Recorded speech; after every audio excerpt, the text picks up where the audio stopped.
everybody, and welcome to the Half Christmas Edition discussion of the NBA Finals. Yeah, last time we both predicted that the Spurs were going to walk away holding the trophy. Yeah, having a little trouble talking. Much like the Spurs had trouble performing. Um, we both said they were going to take it home, and we were both wrong. So you know what that means: 30 lashes.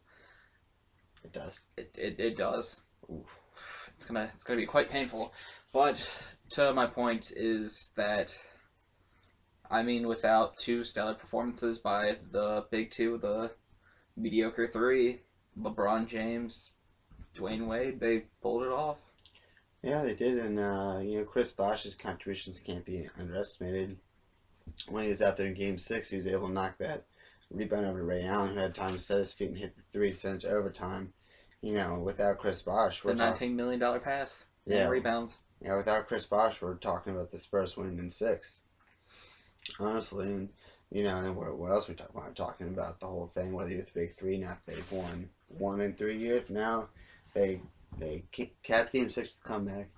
Honestly, I felt like they were in control of Game 7 mostly. The Spurs kept trying to crawl back in, but I never felt like the Spurs were really in it, especially in the second half. I feel like in a situation like this, you're getting performances from the guys you think you would. You would get your Tim Duncans, your Tony Parkers. Obviously, they're going to pop off. Kawhi Leonard was number 2 in scoring for the Spurs during Game 7 behind Tim Duncan. Really come out strong for the 7th game, and he's played pretty decent defense on LeBron James throughout the series with the help of Boris Diaw. And he really came into his own, 21 years old, starting an NBA Finals, guarding the greatest player in the world, possibly the greatest player ever. He definitely has the potential, and he's shown it with his second ring, his second Finals MVP. This may not be 7, but it is 2 and 3. Okay, yeah, it's good. So in the spirit of the holiday, from the NBA Finals, give me your naughty and nice list. Who is bad? Who deserves coal in their stocking this year? On both, give me a player from both teams. I would have to say you look at for the Spurs, Manu Ginobili did not play consistently. Struggled. He struggled. Usually, I'd actually say I would give coal to the swerve you a little bit, Greg Popovich. I think Popovich coached a great series. Do not get me wrong. However, it seemed like towards halfway through Game 6 and then going into Game 7, he was overthinking it. Sometimes, as a genius, me being also a genius, understands this. You might not, but Popovich, he was trying to not only be the smartest man on the court, which normally isn't hard with Erik Spoelstra because he looks just like a naked mole rat with a toupee. Calling you out, Spol. What?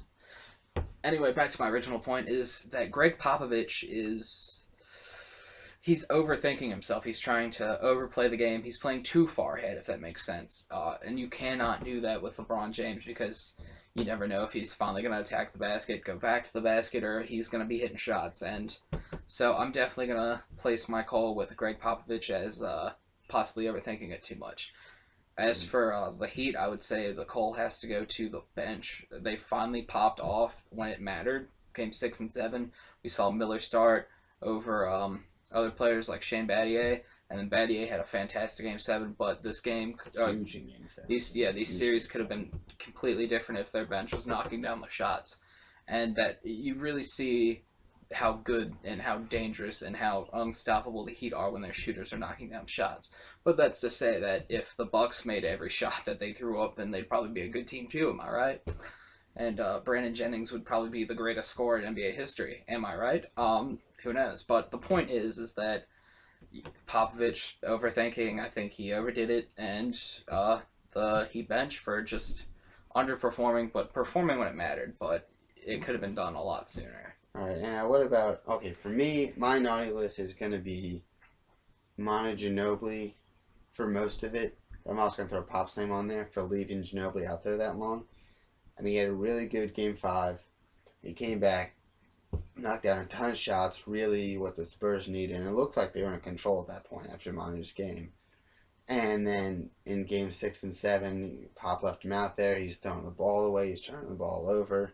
When we are talking about Duncan missing the shot at the end of the game on Battier, but a couple possessions before, Ginobili drove and kicked it right straight into LeBron's hands.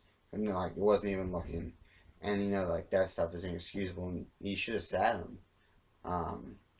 But honestly, you shouldn't have had him face that. Ginobili should have played better, I think, for the Spurs. Yeah, I mean, Ginobili, he's been playing since he was a teenager in Euro leagues, and he's a very old, 30, 35, 36 at this point, and he's been playing basketball for most of his life, and I mean, as many of these players have, but he's getting there in age where you have to think if he doesn't retire this year, do the Spurs bring him back? I mean, he is a good voice to have in the locker room, but I mean, maybe it's time to finally part ways with Manu Ginobili. I know a lot of trade talk or a lot of heat's been stirring about Chris Bosh possibly departing, but I feel like between these two teams, if any of the big three leave, it's probably going to be Manu Ginobili, whether through retirement or. I might just cut him. I feel like you try to let Manu go out as quiet as possible, and I feel like a mutual departure would probably be best for both of these teams. But the Spurs sometimes have to realize, especially with Danny Green's emergence as well as Kawhi Leonard, you got your 2 and your 3 pretty set. Gary Neal coming off the bench. Yeah, you can get your points off the bench without having to rely on Ginobili anymore. And, it's more cost effective, and probably. You're getting more with the 2 young players than you are with Ginobili. I wish I would have seen a little more of Matt Bonner. He's a big man with range, kind of like a watered down Kevin Love. I mean, he can get you some boards. Obviously, he's not going to be a 20 guy a night. But when you're playing the Heat with that weak interior, that's true. He could have been used. We saw Boris Diaw used to great effect in the series, not really as a scorer, but as a distributor, especially from the low block, able to dish to Duncan on a pretty consistent basis. And really, keep the offense flowing. I thought that was pretty important. He definitely did a great performance as a role player. That's the peak. And that's what a lot of people criticize LeBron for doing, because he is such a great scorer that we criticize him for doing everything else. When he should be putting up 50, 60 points a game. Yeah, he should be putting the ball in the front, taking it to the hoop. Especially with how, I would say, mediocre the Heat's bench. I mean, if you look at it, you see a lot of depleted veterans who really have only been able to chuck up threes their entire career. Mike Miller. I mean, Shane Betty is more of the king of flopping, which is where I'm assuming LeBron learns it. Chris Birdman Anderson. I mean, he has a bad public reputation. He's not the most PR guy. Yeah. But he brings that spark. Fans love him. Yeah, the fans do love him. And I think out of the roster, Birdman will probably stay in Miami, barring any trouble. Hopefully he doesn't go Scarface on anyone. Yeah, but I think he only signed for a 1-year deal. So is some team like a Charlotte or a New Orleans or a team that is probably on the cusp of being making an 8 seed? Maybe do the Wizards go out there? Do the Wizards pay him more money than the Heat? The Heat probably give him about the same. But does somebody go out there and say, Chris, we're going to give you $3 million in a significant role on the team. Something like a 6 or 7, not a 6 man, but a 7th or 8th man, a consistent 15, 20 minutes a night type of role. I see more Does somebody do that for him for a whole season, considering how well he did? I wouldn't do it, would you? He does provide that spark, and he's very on and off player. He's either going or he's not, and he's kind of like the J.R. Smiths and the Nate Robinsons. He can energize your team. I'm not saying he's gonna put out as many points as Nate Robertson or J.R. Smith, because he's not that good of a scorer.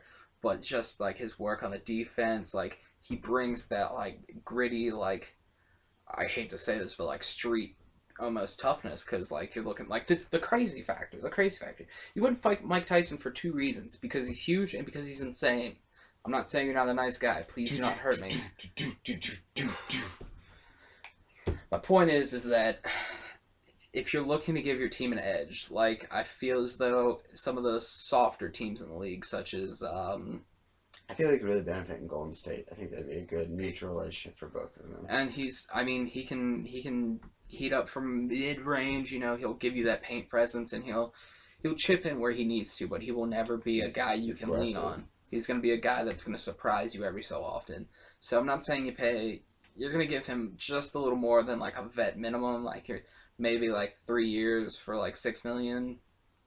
If you're, and he is getting up there in age, so I mean, you have to really play it Yeah. year by year. So I would say if he'd be willing to have team options or he wants to do his own thing, you really have to see what he demands per that. But another interesting turnabout is we can look forward to next season. Greg Oden potentially coming back healthy after going through his the knee surgery that Kobe and Brandon Yeah. Roy. The Heat were looking at him, I think. Yeah, I mean that's a cheap Yeah. form. I mean that would Hungry be guy too, ready to prove himself. it'd be 4 top 5 picks. Actually, no, that would be 6 considering Mario Chalmers was taken fairly early in his draft, I believe. Yeah. Yeah, So Mario, you have a lot of you would have first rounders on there. a starting lineup of first liners possibly, and I think that's an interesting scenario to look at, especially if you're not returning a big Birdman or how many years does Udonis Haslam still have left in the tank? Do you keep Joel Anthony around? No. I mean, No. there's a lot of interesting things that could play out in Miami because it's become the spot where it's going to be a dominant team. If veterans want that ring and they still got something left in the tank, they're going to Miami for less money. Yeah, how many people follow the Ray Allen thing and try to go there and win another championship or win their first championship? The Mike Millers, the Ray Allens, the Shane Battiers. Yeah, definitely. So Let's look at next season. Give me, just real quick, give me your Western Division champ. barring how Westbrook returns healthy Mhm. and what moves the Thunder make this year, I definitely see that young squad getting just another year tougher, realizing that they're not going to be able to lean on Westbrook or lean on Durant like they got to. Everybody has to step it up. Of course, Durant is going to take over games, but I really see this as the coming to the front of the stage, like really the first real challenge to LeBron being the top player in the NBA. Like Kevin Durant, a lot of people say he is number 2. And Definitely, obviously, sometimes you can occasionally make that argument. I mean, who played better than Tony Parker in the playoffs? Very few people. Or Danny Green in the finals. Like, you look at these things.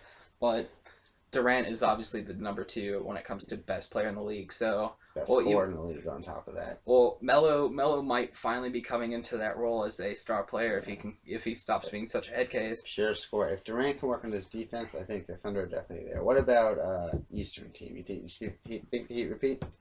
The Eastern I think is very interesting. I know there's been small talks about how Danny Granger is going to fit in coming back from his knee injury. Mm. You wonder it'll move George Hill down to shooting or more than likely George Hill will be your point guard or Lance Armstrong. Then you have Paul George who played phenomenally during the Heat series, moving down to shooting guard. And then you have Danny Granger. Will he be sitting in at small forward, or do you look to move him for like an Aflalo or It's a deep team. or So- even a sign and trade? I think it would be great if they tried to pull a sign and trade. You get Andre Iguodala, you keep Paul George at your small forward. You put Iguodala locked in there. You know, a guy who can give you a little instant offense occasionally. Who, if under the right mindset, which I think Indiana does have that nitty gritty defensive first mindset. That I feel like Andre Iguodala would be a great fit, another scorer, relieve some of that pressure. So, and Roy Hibbert returns, and I feel like is going to be the best big man in the league. And just I'm drinking the Kool-Aid, or I guess the Gatorade in the Roy Hibbert sense, but I'm going to say the Pacers are going to come out number 1. They're going to be, I think the Heat will not be the best team in the league this year because the East, despite the Celtics possibly getting weaker, every time the Celtics go in Miami, they're going to be playing their ass off. When the Miami comes to Boston, they're going to be playing their ass off, trying to beat their rivals. And they do match up pretty well with the Heat. Yes. I mean, throughout the entire Big 3 run, and really against LeBron, the Celtics have always have a good match. And if Jared Sullinger can come back healthy, they have a pretty solid front line now with the free agent market. We'll get more into that later. But I think out of the West next year, I don't know. I'm seeing Memphis making a move, and I could see Memphis winning the West.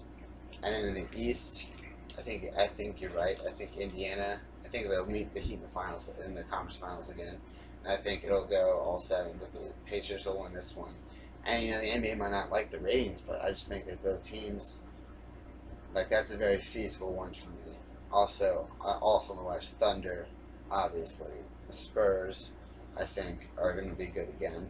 And just waiting to get in the draft and how Kawhi Leonard and all those guys develop, they can be right back. And the East, my dark horse, I mean, Miami, obviously. And, the Bulls, if they get healthy, and kind of what they do, how Derrick Rose comes back. He took the entire season off, though he said he's ready to go now, Yeah. just as the finals ended. So, so right now, I guess I'll say Memphis and Indiana. We'll see how it changes as time goes on. I feel like right now we're looking at 3 top teams in the West, and that's depending on who returns for the Spurs, depending on retirements or anything. I don't like to stir up talks because Tim Duncan, Manu Ginobili, they are getting up there in age, as I said earlier. You don't know what lineup the Spurs are going to bring back, but if the finals, all 7 games have any kind of inclination for what the Spurs are going to be, having a aging Tony Parker with the Danny Green and the Kawhi Leonard, and even if Thiago Splitter finds his backbone again, that's a decent young team right there, just rising up. I mean, if you actually compare them, a lot of people make a lot of jokes because the big 3 for San Antonio are so old that the Heat were actually the older team. Yeah, If they average age. So you have the Spurs is like they're gonna be your wild card, like the team that they'll always fly under the radars, maybe float in as a 3, 4, or 5. Yeah, they could end up losing the first round, or they can end up winning the finals. Yeah. It's very and then it's a very fluid situation. You have the Clippers, who will probably again give you another good regular season, especially with Doc Rivers. Let's see if they can get a little nitty and gritty and pound it in there. And then you have to look at the Grizzlies or the Thunder as your number 1 seed. Just all right. Well, speaking of Doc Rivers, Ned, as the local Celtics fan, how do you feel about Doc Rivers going to the Clips? Well, I feel that it was time for Doc to go. If he said it's time for a change, he didn't really want to work there anymore. He just wanted to take his system and kind of fade off into the sunset with Garnett and Pierce. According to a report I read from Agent, the guy over at Yahoo. Agent Silver? No, Agent Ward. I can't say his name right. Yeah, they got a long last name. They report and said that Shout out to Agent Guy, can't speak your name. Doc was really disillusioned with having to rebuild the team, which is what the Celtics may be doing. And, Danny Ainge may go down to the bench. I don't really know how I feel about that. I would like to see Brian Shaw, Lionel Hollins get a shot there. Because especially with Brian Shaw's not having any head coaching experience, you drop him in there, and that team is just, you could just leave it just kind of floating by itself. That team will probably make the playoff next year, or at least make a push for it. Just uncoached, so he can come in, if he can just get them to play almost up to the way they're playing under Doc. If Jeff Green plays well, they'll make the playoffs. And it depends what they do for agency, because the Celtics are they seem like they want to rebuild, but not really rebuild, more reload. This was kind of their off year, everyone's old. They're trying to dump Garnett, they're trying to dump Pierce, and Pierce is getting serious considerations because people think they can put him in as a 2-3 scorer on their team. That maybe it seems like Golden State does that, or something like that. And if the Celtics can dump Garnett and Pierce's salary in the summer, they're gonna have a lot of money to go after one of the young stars. Maybe Josh Smith has been rumored. That's somebody they want. They almost got in a trade. Maybe they go after OJ Mayo.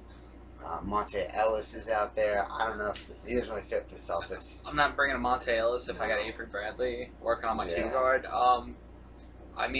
If the Celtics can free up that cap space, if they see themselves as reloading, I'm not hiring a Brian Shaw or a Lionel Hollins. Yes, it is hard to let that kind of quality of coaching slip away from you because I really believe they're going to find jobs. But you want Del Negro? That's the big rumor now. Ooh, Del Negro to the Celtics. I can't. That the Clippers and Celtics are going to end up switching coaches, which is ironic because the Celtics are going to get the Clippers coach and a first-round draft pick for their coach, which is who didn't want to be there. So I guess it looks like the Celtics are coming out ahead on this. Thus far. It depends how you view if Vinny Del Negro did anything in Los Angeles to make the Clippers good, or is it just Chris Paul? Was Chris Paul able to orchestrate that offense and they played well enough on defense? They had a really good bench though. But again, the coach asked for the players, but it's up to general management to put the players together. So I think Doc Rivers is going to get more out of that team than Del Negro could, but that could just be because of that. But if the Celtics are reloading, I see them signing a coach for, depending on how many picks they can get out of, if they can dump Garnett, if they can trade Pierce, whatever they're going to do with them. Because I believe Pierce has a $5 million buyout that they have to pick up in, I think, maybe a week or so. Soon, I think it's after the draft. They're optimistic that they're not going to have to pay that because of all the trade considerations. They think that they'll be able to trade him, therefore saving the whole $50 million, not just 10 of it. Yeah. Which would be really nice for, once again, trying to bring. I think if you're the Celtics, Josh Smith is definitely your #1 target because you're pretty set at your point guard with Rondo, your shooting guard Bradley, your small forward with Green. Then you got Bass and Sullinger down low. You know, so you can definitely put somebody in there, especially so you get a 3-man rotation down there, or even you just get Josh Smith playing 35 minutes a game, and then you get Bass and Sullinger just kind of getting a little about splitting time. Make Sullinger 6-man. Like, it could definitely. I mean, I don't think this year they'll make any noise unless they get Josh Smith and make some other moves. I think more next season. Is not this coming, but the one after that. It's when you're going to look for the Celtics to be back to contender status. I mean, you have to look at the guys coming out. You have your Dwight Howards. Maybe the Celtics get like their first real big man since Parrish, maybe. They haven't really had a dominant. Yeah, it's been a long time since the Celtics have had a dominant big man. And they had Russell. It's kind of, the school of big men should be. Well, it's definitely not, especially with the sets they've been running lately. But I mean, running a pick and roll with Josh Smith and Rajon Rondo, I think sounds like a fantastic idea. They used to play high school ball together. Yes. So I think that's part of it. And if the Celtics are slowly trying to get Josh Smith, I know he wants a big contract, and the Celtics can probably sign him that and convince him with Rondo that the team will be good, and he'll fit right in.